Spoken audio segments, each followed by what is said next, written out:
हे तिखट मिरचीचं शेत आहे सागर साळुंके या तरुण शेतकऱ्याचं। नाशिकच्या येवला तालुक्यातील देवळाणे गावात सागरची वडिलोपार्जित 16 एकर शेती आहे। या तरुण शेतकऱ्यानं नोकरीचा मार्ग न धरता शेती कसण्याचं ठरवलं। या 16 एकरात तो कापूस, सोयाबीन, कांदा अशी पिकं घ्यायचा। त्यातून चांगला नफा मिळत नसल्यानं त्यानं पीक बदल केला आणि 1 एकरात नंदिता जातीच्या मिरचीची लागवड केली। त्यात चांगलं उत्पन्न मिळाल्यानं आता 3 एकरात मिरचीची लागवड केली आहे। एक्सपोर्ट कंपनीशी मिरचीच्या खरेदीचा करारही केलाय। बाकी मी जनरली गहू, कापूस, मक्का, सोयाबीन हे पारंपरिक पिकं करतो। मग आम्हाला एक कंपनी भेटली, एक मित्र भेटले, ते म्हटले की तुम्ही एक्सपोर्टसाठी मिरचीची लागवड करा। तर असं करताना मी 3 वर्षापूर्वी मिरची लागवडीला सुरुवात केली। तर एक एकरी मला 6000 रोपं लागलेले आहे, तर 3 एकरात मला 18000 रोपं लागलेले।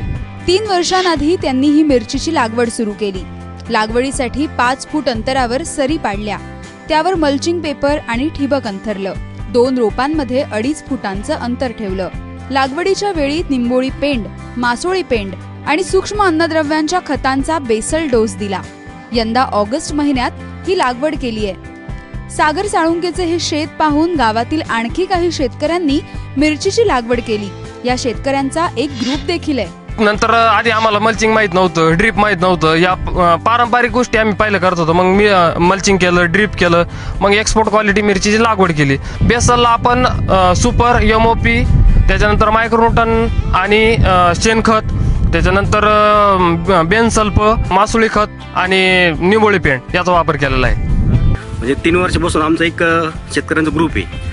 याच्यामध्ये आम्ही सगळे शेतकरी मिरचीच लागवड करतो, ही नंदिता म्हणून। इतर पिकापेक्षा सगळ्यात जास्त उत्पन्न म्हणजे आताच निघालेलं आहे। यावर्षी एक साधारणतः 7 ते 8 पर्यंत जाण्याची शक्यता आहे, कारण की यंदा रेट वाढलेले। सध्या या मिरचीचा 3रा तोडा सुरू आहे। यातून आतापर्यंत 37 टन पर्यंत उत्पादन मिळालं। आणखी 30 टन उत्पादनाची सागरला आशा आहे। 22 रुपये प्रति किलो प्रमाणे मिरचीची विक्री झाली।